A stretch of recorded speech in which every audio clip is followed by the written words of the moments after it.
Good evening, everyone. Can you all hear me okay? Great. My name is Barbara Graves-Poller. Thank you. I'm chair of the Ulster County Democratic Committee. And as you all know, we as a Democratic Committee have an obligation to help elect Democrats up and down the ballot. But at UCDC, we also are cognizant of our other obligations, and that is to be involved in the critically important work of civic education, especially at this time in our country. On August 4th, we had a program on HR 1, the big bad bill, talking about how that federal policy issue might play out here. Tonight's conversation is different. We have four incredible attorneys who are going to talk to us about our state court system and specific roles that they are seeking within that system, but also just general principles about what the courts that they either are working in or will hopefully be working in impact everyone, the lives of folks in our communities.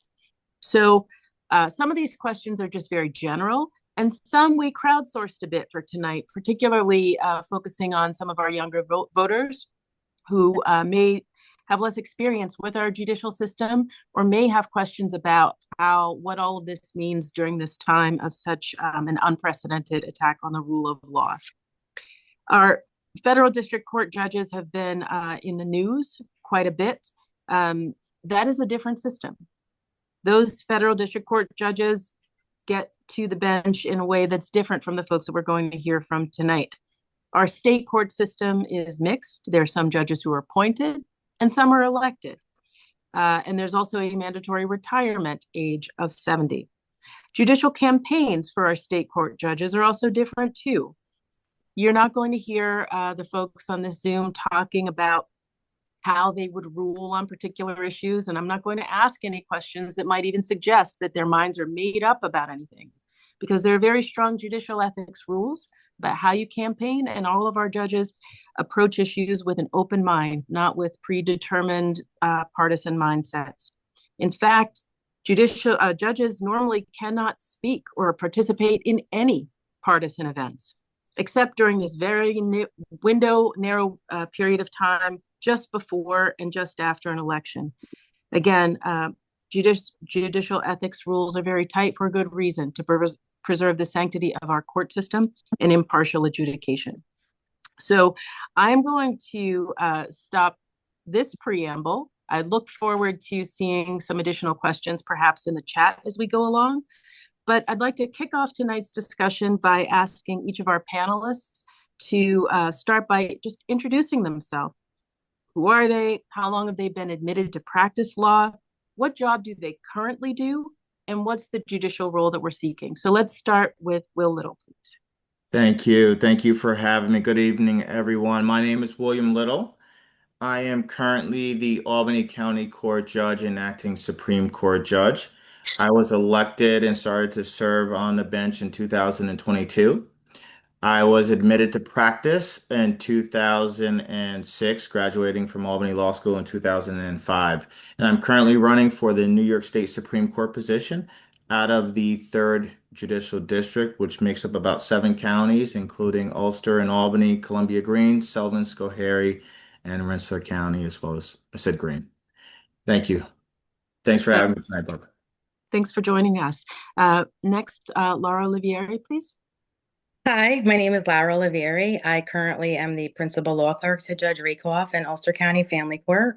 I was admitted to practice law in 2001, and I am currently seeking to obtain the position of Ulster County Family Court Judge. Thanks, Lara. Judy Nolfo, please. Yes, hi, good evening, everyone. My name is Judy Nolfo.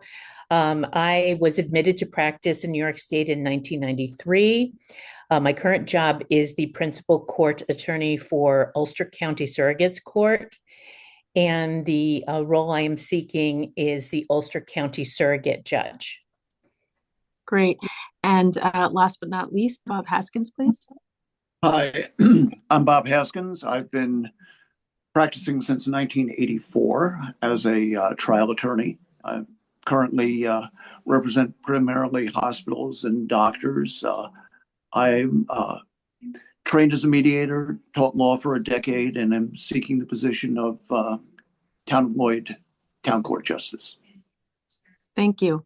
So I want to start off with the first question. I'm going to ask it first to Judge Will Little, but anyone else feel free to weigh in on this. When I was emailing back and forth with some younger voters and they were asking questions or recommending questions for us to focus on tonight, it became clear that a lot of people think judges just render opinions on very broad issues, like, is this law a good idea or bad idea, or how should we change this law or this policy issue? So are those the kinds of issues that a Supreme Court justice is asked to resolve? And if not, what do Supreme Court justices decide? Sure, great question. And I have to tell you, that's a common question that I get over the campaign trail as I have been campaigning. Many people do want to ask questions about whether we think a law is good or bad, or how do we think certain laws should be made. And I simply have to explain to people the role of the court system, right? That's why we have three separate branches of government. Evaluating whether a law is wise or effective, I always say, is the job of the legislature. That's why we have separate branches of government. Judges, we simply ensure that those laws are applied fairly and in accordance with the Constitution. So most of the time, we're looking to see and apply the laws fairly, obviously impartially, right? And whether or not a law should come into effect or how the law plays out and how it's written should go to separate branches of government, which is the legislature. And obviously the executive branches often play parts in that as well. But it's the judge's job, right, to ensure that those laws are applied fairly and in accordance with the Constitution, and not whether or not it was wise to create that law. Thanks for that clarification. And just a couple of follow-ups. So I'm using the term Supreme Court. And a lot of times when we're talking about Supreme Court, the first court that comes to mind is the U.S. Supreme Court, Washington, Chief Justice Roberts. But that's not Supreme Court as far as, the position that you're seeking. What kinds of questions, what is that Supreme Court? So that's a great question, and I always get that question because we hear Supreme Court, we think of the United States Supreme Court, we think of the highest court in the land. In New York State, the Supreme Court is actually the trial level bench in New York State. I call it sort of the entryway, the gateway to the court system, because the first court that you will enter if you have a case that falls within the Supreme Court, because the Supreme Court actually is a court of general jurisdiction, which means that it can hear simply most types of cases unless the case is assigned to a more specialized court, such as a family court or a surrogate court. It will come to the Supreme Court. The Supreme Court in New York, again, is the lower court. It's the trial level bench. And then we have an appellate division that will hear appeals from the Supreme Court. And then New York's top court, which is equivalent to the New York State Supreme Court, is what we call the Court of Appeals. And that's New York's equivalent to the Supreme Court, is the Court of Appeals. Thanks for that. And I'm going to have one more question for you before we go to Lara for some questions about family court. Are your cases open to the public? Can anybody just walk in and observe a trial, or how does that work? Absolutely. The Supreme Court cases are always open to the public unless requested otherwise. So that means the public can walk in, they can come in and watch a trial. There are certain cases that may be more sensitive, depending on whether or not it may involve sort of a child victim, something of that sort, where there may be requests by the parties to close the court, but it's really at the discretion of the judge. But primarily, the court system is open, and it's open to the public because New York has always believed, and the country in general has always believed, that transparency, accountability, and confidence in the court system is created through having an open court system. Thanks for that. And, I am predicting that it might be the answer that we get from Lara is going to be a little bit different about family court. Not entirely, but a little. So let's turn to Lara. What types of cases are heard in family court? And, we just heard, Will talking about how the default is to have every, trials, all of that open to the public. Is that the same in family court? So thank you, Barbara. Family court is actually considered an open court as well. We do deal with extremely confidential situations, however, and a judge is allowed to exclude the public for certain situations such as confidentiality, this would come up, let's say, in possibly a juvenile delinquency case or a neglect proceeding against one of the parents. In general, you asked our jurisdiction and family court. We oversee child custody and visitation cases, child and spousal support, paternity cases, family offense proceedings, child protective proceedings, juvenile delinquency and PINS cases, and we also handle adoptions, guardianship, and foster care review. One thing that people do sometimes think that family court has jurisdiction over are divorce matters, and we actually do not. That's something that is the jurisdiction belongs to Supreme Court for matrimonial actions. Now, a couple of follow-ups, because you use terms that I've heard, but might not be familiar to everyone who's joining us tonight. So when you said PINS cases, what's that? Okay, a PINS case is a case that is called a persons in need of supervision, and that is usually filed by a parent or someone from a school, pretty much saying that they have concerns about a child that is under 18, and they might be habitually truant from school, incorrigible, committing crimes in the community, and or possibly running away from home. Okay, and then there's another term you used when you said family offense petitions. What did you mean by that? So a family offense proceeding is something that someone can come in and file in family court. You have to show a level of relationship to the person that you're filing against. And you're also telling the court that that person has committed one of the enumerated criminal offenses against you. And most of the time, it involves an assault, harassment, menacing, or disorderly conduct. Most of the time as well, someone's looking for an order of protection against that person. And typically the family court has the ability to issue a temporary order of protection if they see fit, and then hold an arraignment for that person to come back and give the other side a chance to respond to what that person filed in family court. Thanks for that. And I want to ask one of the questions that was recommended by one of the younger voters that we reached out to. I'm just going to read it verbatim, and I'm just curious about your response. Are there programs that help judges and attorneys better understand trauma, foster care, and the long-term impact of court decisions on children? And that's open to anyone, but I'd like to start with you since you're in the family court. So are there resources? Well, the court definitely offers a website that you can go on and ask for help if you're looking for something in terms of help to file a certain case or a history on types of cases. Also, there's a law library at the courthouse located on Wall Street that has a variety of documents and ways to research things, and the librarian there is actually really helpful. Also, I mean, if someone does have the ability to perform legal research, there's tons of cases and ways to research cases in general and specific topics. Sure. I think, and also before we end, I'm going to ask everyone to share a few more details about some of the types of resources that you just mentioned. I think the specific question was about for decision makers and advocates to have a better understanding of the outcomes from some decisions, either, I guess, in juvenile justice cases or in cases that involve child welfare. Are there resources to help the judges and advocates to have a broad understanding of the impact of those very sensitive decisions? Well, as a judge, we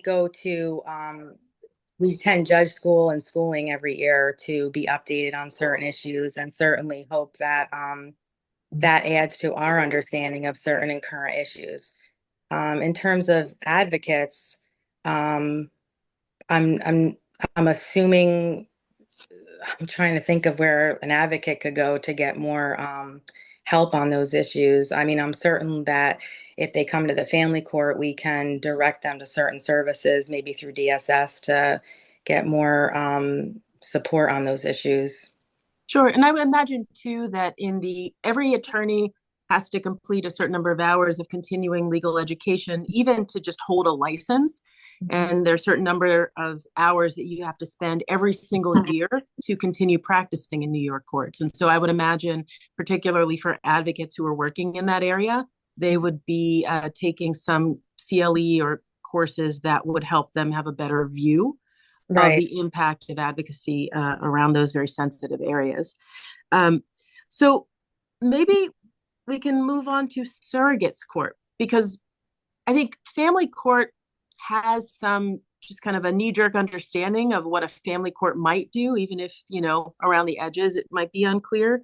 But surrogates court is a little bit more opaque. And so going to Judy Nolfo, how might surrogates court become important or relevant to a person's daily life? We don't hear about it all the time. Thank you, Barbara. Yeah, surrogates court, as I like to say, is something that will touch almost everyone on this panel, in this audience, because it is the court that deals with the property and or estate of a deceased person. And that includes their cars, their houses, their bank accounts, etc. We also do, in conjunction with Supreme and Family Court, many guardianships.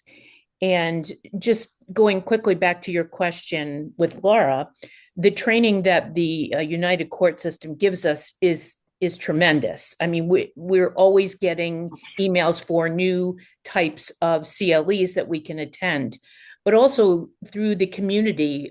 For us, the Office of Aging in Ulster County has been a tremendous resource, and also working with the attorney, the district attorney's office, when we have issues related to financial exploitation, which is unfortunately something that we see quite often, where someone has passed away and their family thought they had all of this property, and it turns out that they have a very small amount of property. And there's sort of an investigation that has to go on as to retrace the steps as to those transfers, et cetera. So that's something we do in surrogates court. We do two types of guardianships in surrogates court. The one that's specifically designated for surrogates court, which are Article 17 and 17A. Most people know them from if a child has an intellectual or developmental disability and they're aging out. So you as a parent are a natural guardian for your child until they turn 18. When they turn 18, things change. And with the origin of HIPAA and other privacy rules, parents find it very important to continue the guardianship of their children. So that our court has, I believe, exclusive jurisdiction over those guardianships. And then because we are an acting Supreme Court also, as is Lara's court, and the judge that Lara works with, we have Article 81 guardianships, which most people know stem oftentimes from someone who's lost the ability to think rationally, to make good judgments, etc. Often associated, but not always exclusively, with dementia and TBI, traumatic brain injuries, and helping that person after that diagnosis or after that accident. Thanks for that. I actually want to follow up on a couple of points with you, but also leave it open for anybody else to chime in, because you keep using the expression, we have jurisdiction over this or that. Yeah. What does that mean? Well, there's two types of jurisdiction. There's subject matter jurisdiction and there's personal jurisdiction. The jurisdiction that I'm talking about right here is subject matter. So we have the authority to hear those cases, basically. Personal jurisdiction is we have the authority to bring someone in, or they become a party to that case. And those are the two types of jurisdiction. But when I'm talking about it in general here, it just means that the law has provided that we are supposed to hear these types of cases. So kind of going back to that opening issue, sometimes it feels like, if you're before a judge, then that judge should be able to take care of whatever your core concern is. Yes. And what I hear from you saying is that when you're using jurisdiction in these different ways, sometimes that's not the right judge or the right place for the core concern that you want to get resolved. You are so correct. Yep. So what happens if a person, has a really serious issue that is not, you're not the right, court to resolve that issue? What happens? Well, the case would be transferred. And so this happens a lot between Supreme and Surrogate. Surrogate's court is involving the estate usually, and it is usually not about a dispute between two living persons. Mm-hmm. And that's what we like to start with. But in effect, a lot of times, like in the financial exploitation example, the person who exploited the senior may indeed still be alive, and the person they transfer the property to may still be alive. So that is a dispute between two living persons. But because the overlying issue is the estate, the Supreme Court may have started with that case, but they may transfer it to us once they find out that there is an estate and that we have this background of knowledge. So in essence, usually those transfers are for the good of the people and the parties that are in that case, to send it to the court that has really the background and really knows what the dispute is about, rather than Supreme Court starting all over again with the background of that case. They can send it back to us, and we can create what we call like a subfile in that particular file to hear that particular claim. And one example of that is where we would have somebody who would, if we had two disputing parties in estates, one might sue the other for slander or libel for something that they said to their family members or to the banker or whoever. And that may go to Supreme, but once Supreme finds out that these two people are embroiled in this estate, they may send that back to us. So I want to follow up actually with all three of you who've spoken so far, based on what Judy just said, because I followed you, probably the other folks who have been involved in a proceeding, whether they're attorneys or just people who've experienced court, probably followed you. But I can also imagine that it sounded like a lot of mumbo jumbo. And my question is, based on what you just said, Judy, it sounds like that would involve a lot of time when we're talking about transferring from this court to that court to the next court. And some of the questions that people pose, wanted me to ask you guys was about these big picture issues. You might not even be the right court. It might take time. How long does it usually take for, give us some sort of average, like the kind of cases that you hear, how long do they take to resolve on average? Maybe Will, Lara, and then Judy. Sure, great question. And it really depends on the type of case you have. For instance, I could have a civil case, a litigation case, a dispute between parties about a civil matter that could take years, depending on the facts and circumstances of the case. However, we could have something a little bit more simple, like I say an Article 78 proceeding, which is a challenge to an action by a government agency that could take a few months to resolve the issue. So it varies depending on the types of cases and the number of parties as well. You see the cases where there are a number of parties involved that obviously, because of and depending on the complexity of the cases and how the case is litigated, it could take years. I've been involved in cases not only as a judge, but as a private lawyer that has taken years to resolve a dispute. And I've had cases, depending on whether or not there were some mediations or things happening during the litigation, that would take less than that, maybe 8 months, 6 months, depending on the parties. A lot of times it also depends on the type of judge. Certain judges are very good at bringing parties together, getting them to talk and to discuss the issues, which ultimately saves everyone, right? Time and expenses, right? And usually the parties walk away happy because it's a dispute that's resolved in a timely fashion, as opposed to something that's lingering for years. Mm-hmm. So it really depends on the type of case. It really does. And before, we conclude this webinar, I do want to ask some questions about cost, because that came up a lot. But for now, I'd like to hear from Lara. Can you give us an example of, the kinds of case? Obviously, there's going to be some variety and, some distinctions, but just some average ballpark figures on the time. Yeah, and just like Judge Little explained, I mean, we deal with a lot of different types of cases, so that timeline can vary greatly. Um, with working with Judge Rakoff, we do handle a lot of custody and visitation cases, and I've seen cases get resolved within a couple months. I've also helped out with cases that are ongoing, and the trial is going on for over a year just because of the amount of issues that the parents want to bring up and they refuse to settle. And in those types of cases, Judge Rakoff is always looking for the middle ground and trying to settle a case and not let it drag on for the better of all the parties.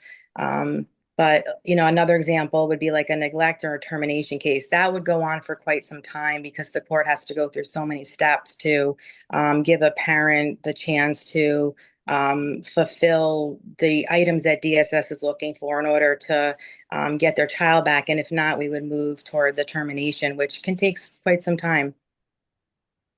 Judy?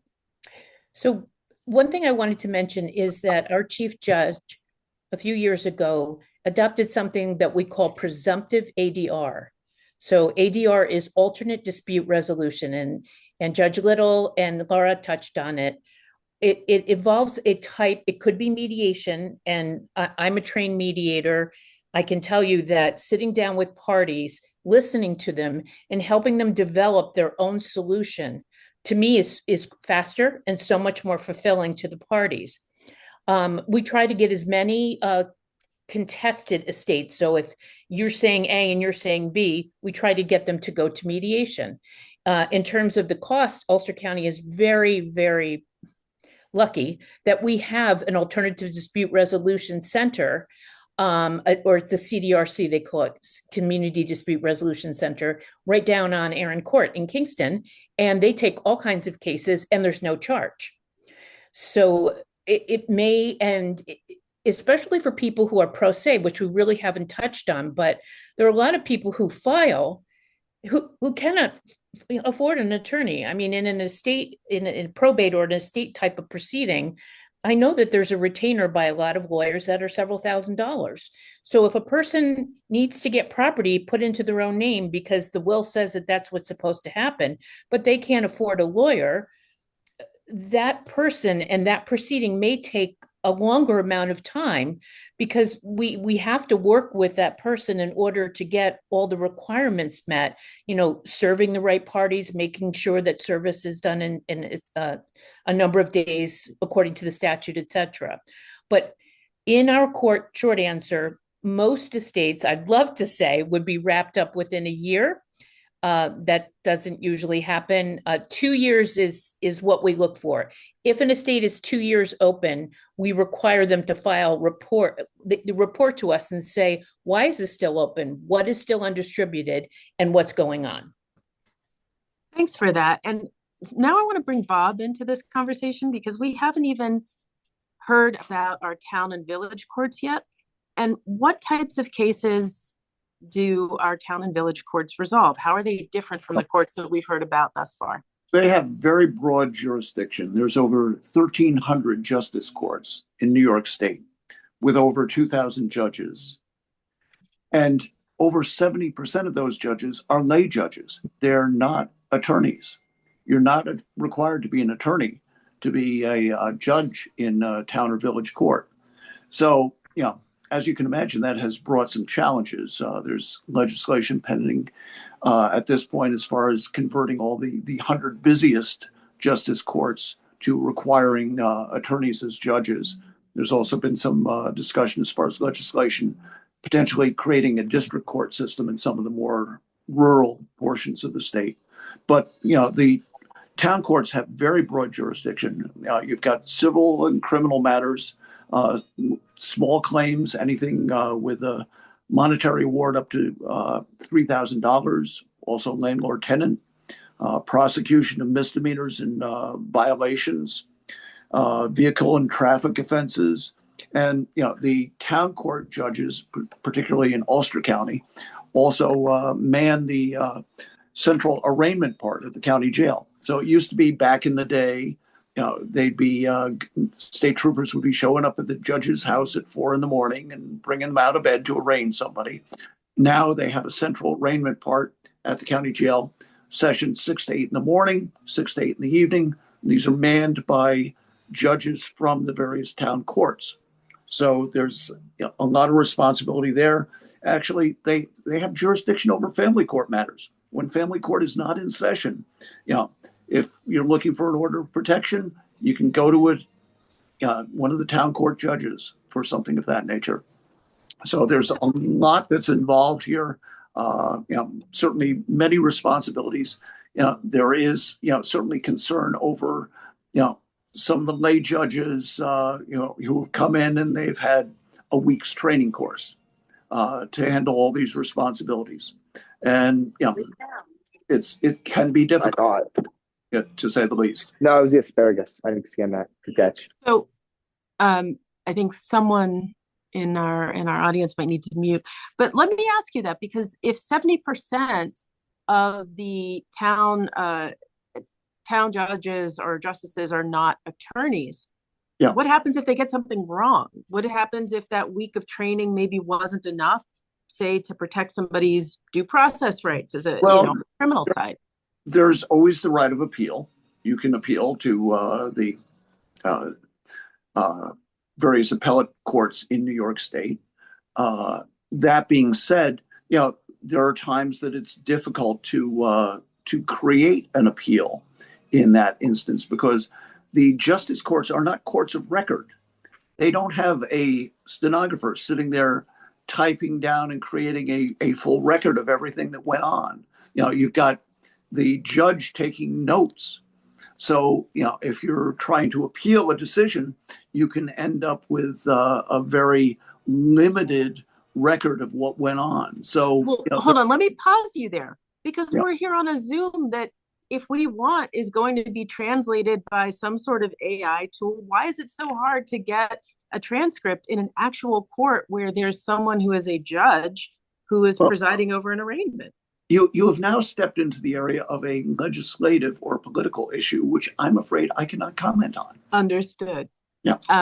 But it does seem as though there is a limited availability of court transcription, stenographer sort of resources. What about in the town and village courts, as opposed to, say, Supreme, that the resources are a bit different? The Office of Court Administration is attempting to make more resources available, and I have to give them credit for that. But the problem is that the town and village courts are funded by the towns and villages. It's not as though in the state court, Supreme Court, you have a stenographer paid by the state, the judge paid by the state, all the court employees paid by the state. In the town and village courts, they're all paid by the town or village. So depending on how the town or village wishes to fund things, and some fund them better than others. Some of these town and village courts have, they're dealing with caseloads. They have caseloads, rather. They have full-time judges, and they're dealing with caseloads that are the equivalent of a Supreme Court. Look at Long Island, for example, some of the courts down there. But it's a system that is very much of a patchwork. One more question that I'll start with for Bob, and then anyone can just chime in. We're talking about resources for, making the best decisions possible, or maybe reviewing those decisions on appeal. What about court interpreter services? Do you all have that for people who are not able to either make their case or testify in English or in spoken English, because it could also be sign language? So can you guys talk about that's one thing that the Office of Court Administration has made available for us. So yes, that is there. And is it live? Is it remote? What do you have? I quite honestly, as far as my particular court here, since I'm not the elected judge at this point, I'm not quite sure yet exactly to the extent, but there are services available. Does anybody else want to chime in on that one? Sure. The services are both live and can be remote depending on the interpreter that you do need. A lot of times the court has access to in-person interpreters that can be present with you depending on the type of service or language interpreted. However, if it's a more rare language, then they will provide access virtually as well. Okay, Yes. thanks for that. Did anyone else? I see nods, but Yes, we've had it only remotely and in several languages in the last several years, and we've had no problem getting someone. And if it seemed like the parties were happy with the interpretation and the way that the proceeding went. So hopefully it's working out well. okay. Right. So, sorry. Go ahead. Made a comment about family court, Barbara, but we also have in-person interpreting services and also online. And recently I have noticed that the court system has really tried to make more available an interpreter for us, especially with Spanish speaking individuals. And on most days you can even find a court interpreter at the Ulster County Family Court, which has been a really great addition. That's great. So maybe sort of picking up on where some of the comments were going, talking about review and appeal. What does that mean? And does it mean that just another judge is going to, take another bite at the apple, look at the same thing and say, I disagree with this other judge? How does a decision that somebody is not happy with or thinks was wrong, what happens next from the court that you are either working in or focused on in terms of the appellate process? So I can just say from our court, there's a few avenues. You could immediately file a notice of appeal, just appealing the decision that was written. And that usually would take you to the appellate division. And we're in the third the third department. So it would go to Albany, which is where the appellate division third department is. But we also get motions to basically make us reconsider, a motion to reconsider a judgment or a decision or an order of some sort. So those are just two ways that that we see it in surrogate's court. Mm-hmm. I can go next if you want, Barb. Sure. Okay. In family court, there's a couple of different things I just wanted to touch upon. So if someone gets an order of child support or a decision from a support magistrate, there's also an opportunity to file what's called an objection, but in essence, it's an appeal to that decision. And those objections go to a family court judge to review. In terms of a family court judge's final orders, you can also file a notice of appeal. That decision, and just like Judy was explaining, that would go to the appellate division. Also, something else on the side about family court is that if there is an order, let's say of visitation, let's say issued, and you want to down the line file a modification, you are also able to do that at some point. Any other? Sure. Other decisions out of Supreme and or County Court will go directly to the appellate division. And then Ulster County, Albany County goes to the third department. Mm-hmm. So maybe just piggybacking on that, again, we've talked about time and, cases moving from one court to the next, maybe going up for further review. Does everyone need an attorney to advocate in the court where either you sit or where you're seeking to sit as a judge? And if not, if not, are there people just self-advocating? And if they do need attorneys, who pays for those attorneys? So whoever would like to start. Well, I'm at the bottom, so I can start in that regard. Okay. Yeah, most of the proceedings in the town courts do not involve attorneys. People represent themselves. There's a lot of traffic offenses, things of that nature. That being said, we do have trials. We do have trials with attorneys. So people, depending on the severity of their offense, certainly on the criminal side, could well decide that they want an attorney to represent them. Indigent defendants are entitled to representation in the town courts. And that's a determination that has to be made by the judge as to whether someone is, qualified in that respect.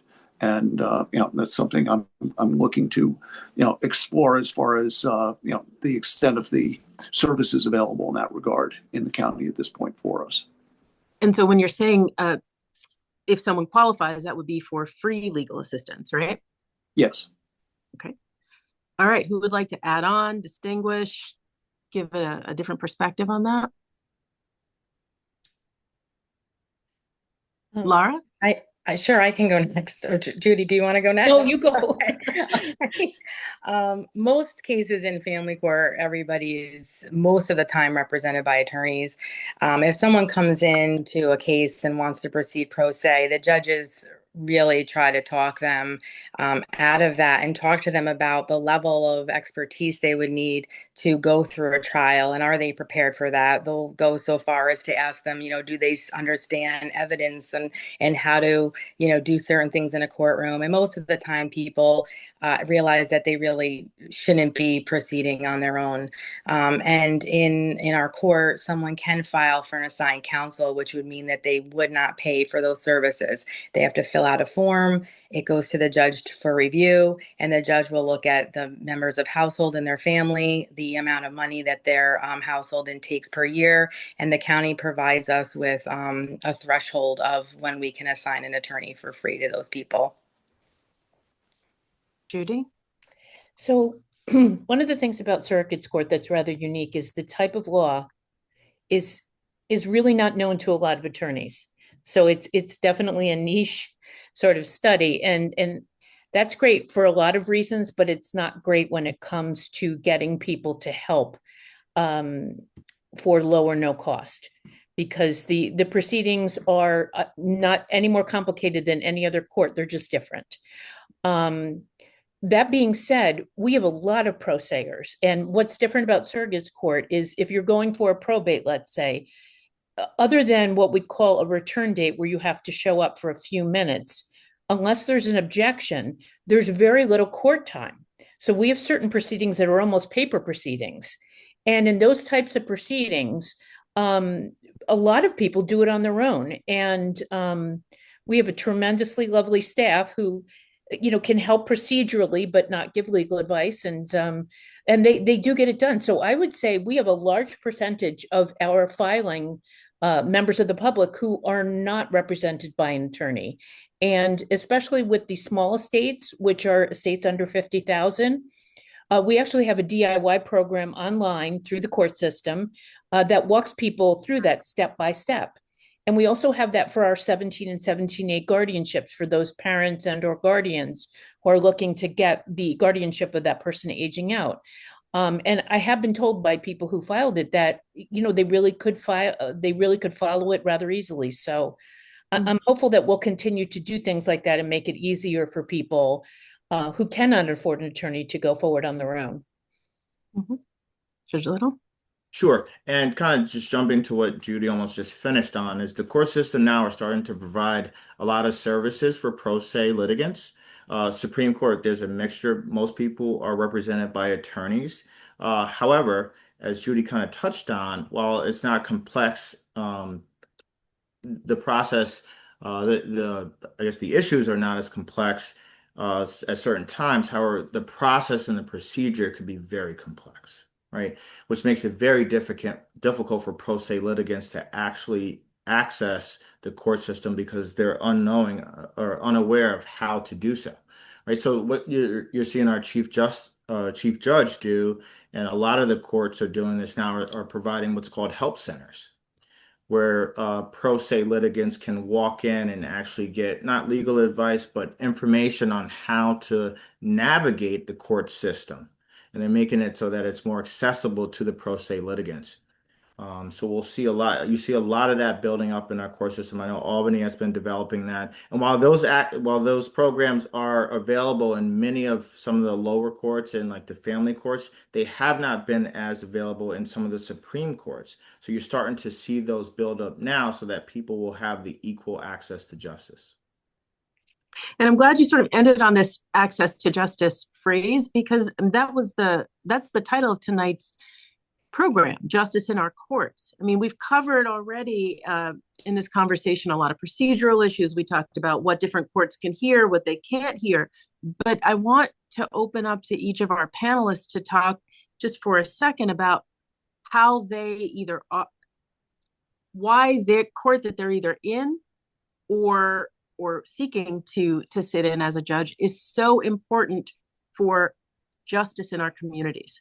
Because, right off the bat, maybe surrogates it doesn't seem like a place for, great justice. It sounds very technical, or someone could say the same thing about, some other sort of proceeding.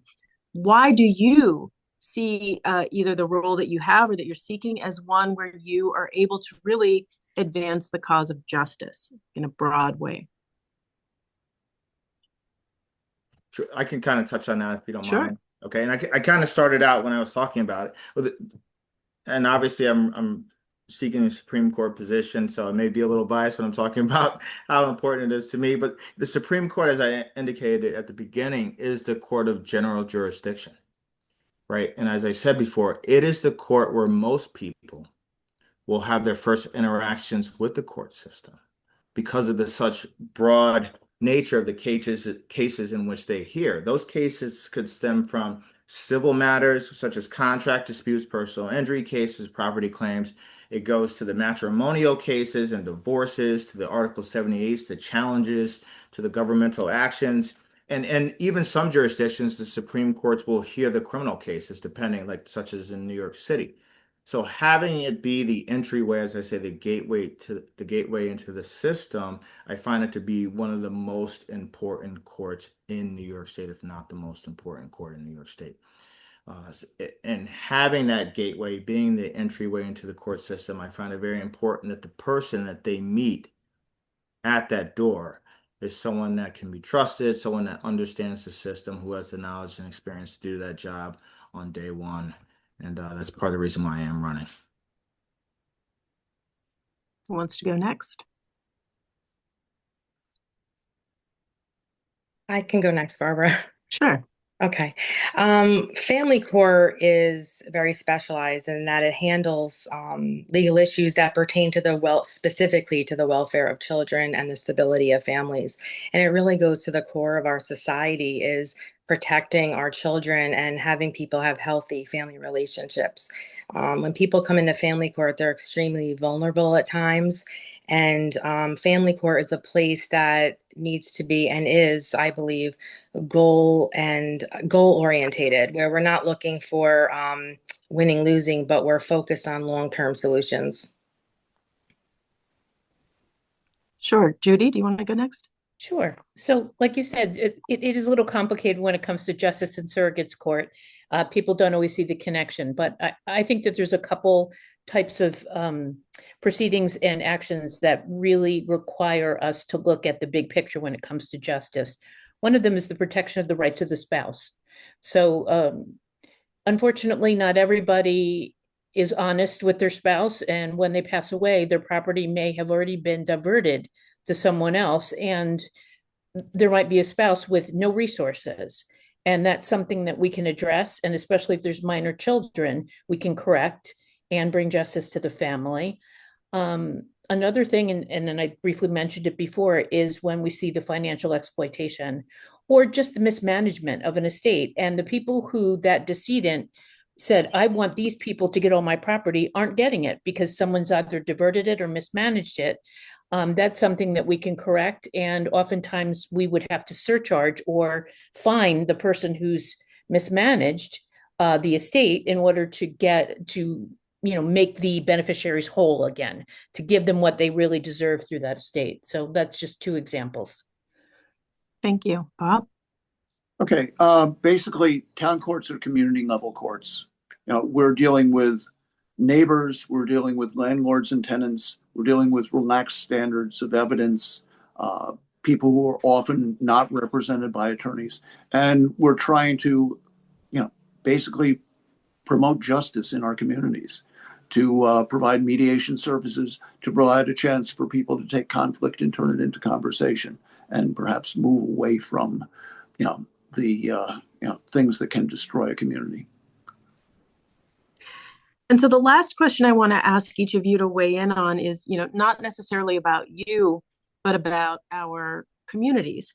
Because we started off talking about how sometimes there's misconception out there about what a judge can and cannot resolve, the kind of decisions they can and cannot make in a given dispute. So for each of you, how would you like our community members to go about, or what resources do you want to point our community members to so that they can educate themselves about the rights that sort of come up or may be relevant to the court that you are involved in? How can our community members educate themselves better? Sure.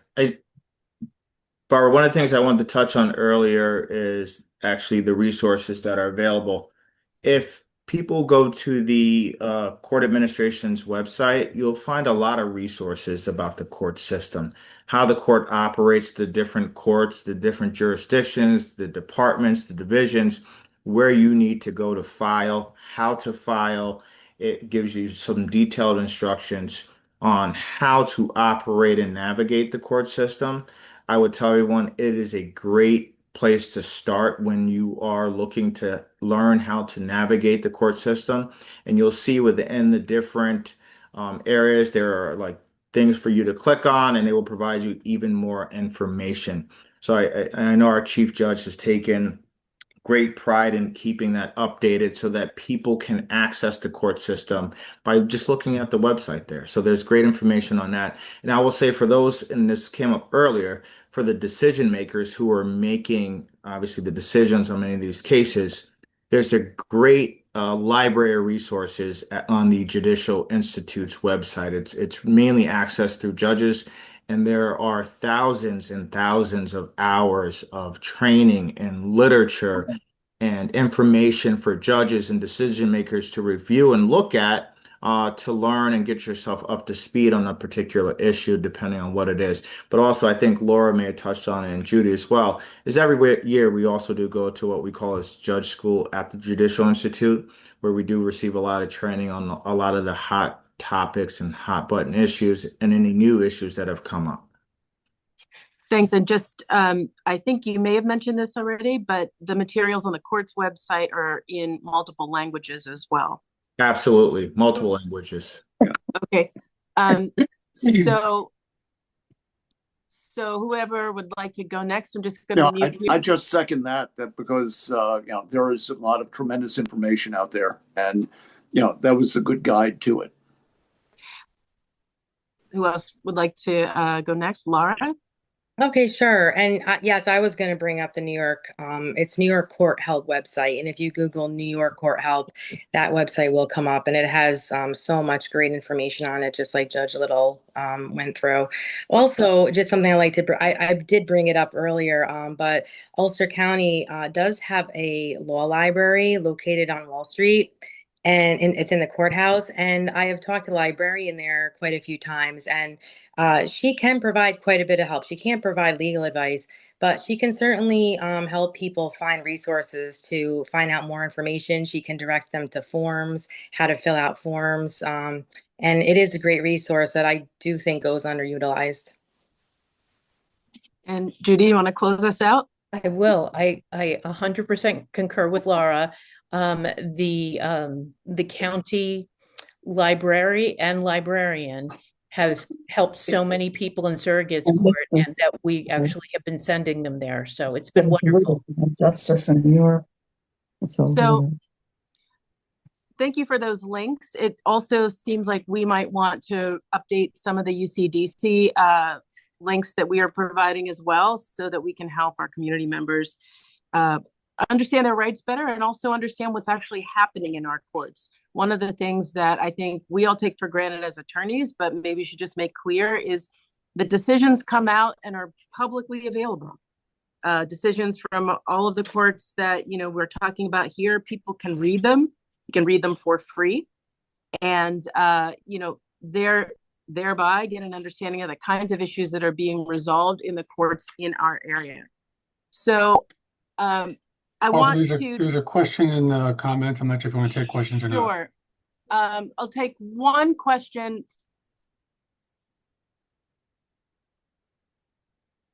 Sure, we can answer that one question before we start to wind down. So the question is, what if one party has significantly greater financial resources and is able to hire a much more aggressive lawyer? What can we do to make things more fair? How does a judge deal with this? Whew, great question. Who wants to share a few thoughts about that before we wrap? I just wanted to say our ADR program through the court system is one of the things that we call the great equalizer. Because when you, just for example, when you are in a mediation, whether you have an attorney or not is not really that relevant because it's a party-centered decision-making process. Right.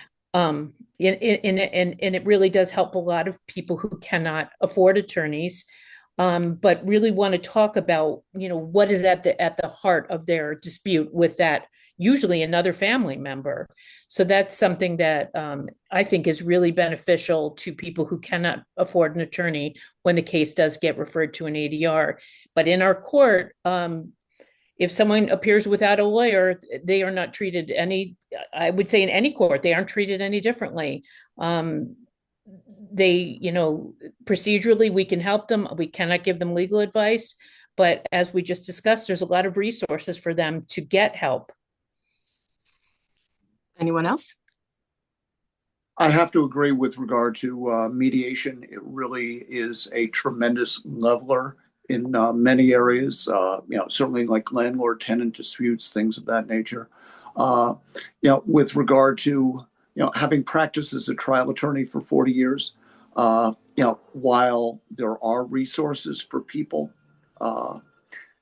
it's very difficult if you're going pro se or something of that nature against an experienced attorney, because there are a lot of procedural missteps that you can make even with the resources that are out there. So it's problematic for people, I have to admit.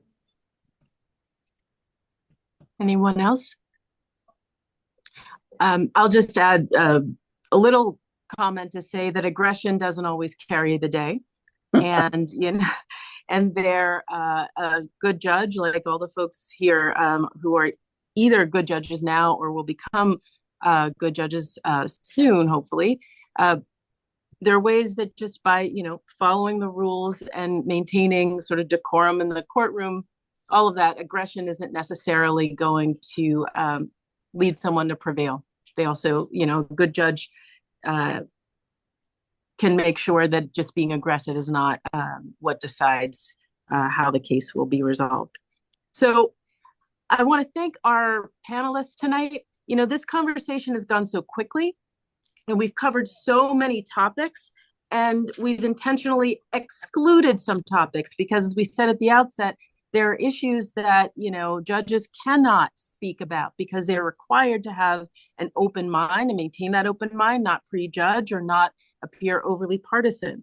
But that said, we at UCDC and the executive committee are open to continuing conversations that are maybe a little bit more granular and do not necessarily involve folks who are seeking judicial office, but where we can talk about a broad range of legal issues that are coming up in a more relaxed setting. So anyone interested in a follow-up conversation, please feel free to reach out.